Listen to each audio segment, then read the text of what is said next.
My father was never one to complain. On the morning of the day he died, an ulcer he suffered from for years ruptured and began to bleed. The coroner said that the end would have been painless, that as his life slowly leached away, he would have just been more and more lightheaded. He was lying. By any other account, when blood, bile, and bacteria begin to leak into the abdominal cavity, you feel as if a knife had been stabbed into your guts.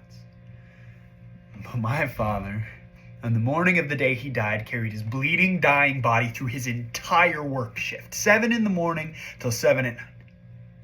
It wasn't until the end of the day that he pulled over to the side of the road, finally willing to succumb to the pain.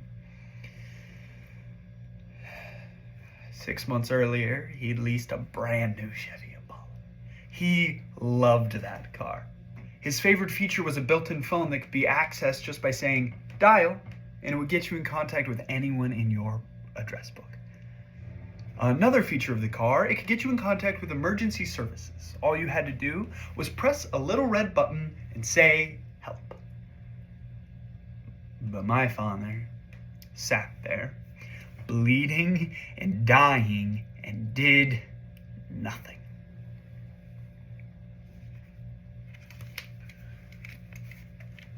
According to the book Save the Males, this generation of men is weak. My generation, in need of a swift kick in the pants. These days of emotional support animals and a soft, gentle sob isn't working. What happened to the man's man? The Chuck Norrises and the John Waynes of the world, men who really knew how to swallow down their pain, by Will Boast. Growing up, I thought he was unbreakable. My younger brother Rory and I used to wrestle him on the carpet. We'd punch him, kick him. We could never hurt him. In the backyard, sawing old railway ties, one time he cut through his hand and then went through the rest of the day as if it was something unconnected to him. You could burn him, cut him, freeze him, kiss him. He wouldn't even flinch. His stories of his schoolboy days were litanies of brutality. My father played rugby, and one day he got sprawled to the sideline by a rough tackle. He came hobbling to the bench. The doctor came over and fingered a couple bones and said, "You'll be all right, get back in there." It wasn't until the end of the game that the doctor came back to him and said, "Get to the hospital, you've got a broken leg." My father played through that entire game with an excruciating injury and done so with pride. My father loved that story, and so did I. Though I realized later that the moral of the story was not that winners could suffer through pain and losers couldn't. It was that showing your pain was a choice. But now I don't laugh. I think about his refusal throughout life to see a doctor, any doctor, not our family physician, not a specialist for his rotten gut, and certainly not a psychologist for his grief-stricken heart. Too proud, too stubborn, too ashamed to interest anyone else with his suffering. Dad liked to roughhouse on the carpet. He would chase me around the living room, and when he caught me, I'd cry out as much as in pleasure as in pain. And he'd grab my arm and twist it and say, "That didn't hurt, did it?" I just clench my teeth and shake my head through tears. And then when he let go, I would rush right back at him. The old wisdom tells us the longer we suffer, both physically and otherwise, the more indifferent we become to pain. We cry out at the first lash, but by the 10th, we barely feel it. By the 100th, we don't feel a thing. I found the opposite may be true. When you go through a long ordeal or depression, you begin to feel pain more acutely. You just learn to show it less. The Stoics' creed, the Stoics' prayer, what doesn't kill you makes you stronger. Keep calm and carry on. All turns out to be nonsense.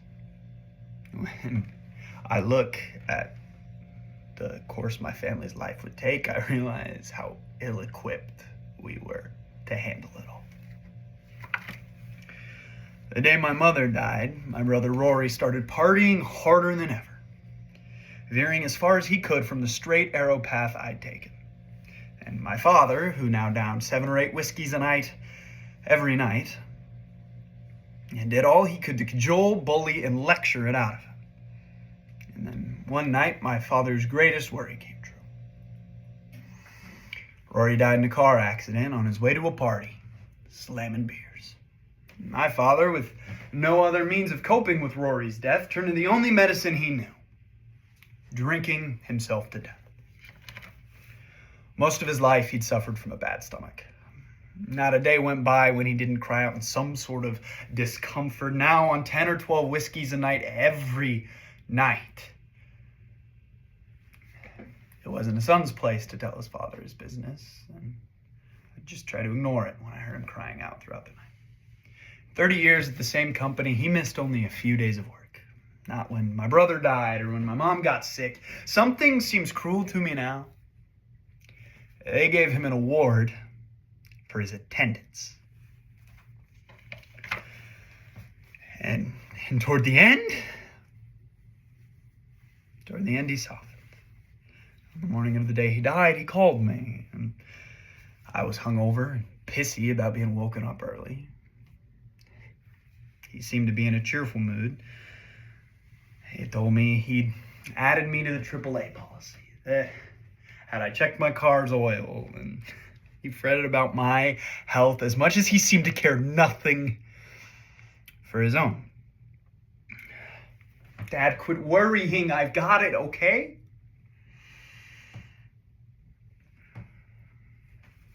Did he know he was going to die that day? Did he know something was wrong? He had to know something was wrong. Seriously wrong. My gosh, the self-control. Did he know he was going to die? Before calling me, no doubt, he probably went to the bathroom to cough up blood 3 or 4 times. Within 9 hours, he'd take his last breath. A conversation consisting of nothing but small talk, and all we could talk about was the weather. If I had known that that would be the last conversation we'd have.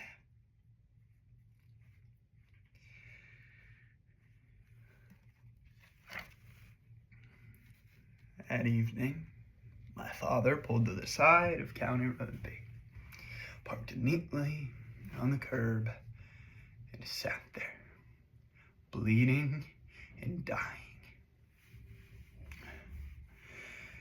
Just staring up at that button, and all these years later, I don't understand why he didn't just reach up, press that button, and say that little word. Help. My father taught me that the worst, the most shameful thing you could do in life was indulge your pain. You swallow it down. You don't show it. You don't write about it. You certainly don't talk about it. His methods killed him. But he did with his life only what he knew how to do, what he was taught to do. So now the question remains, what do I do with my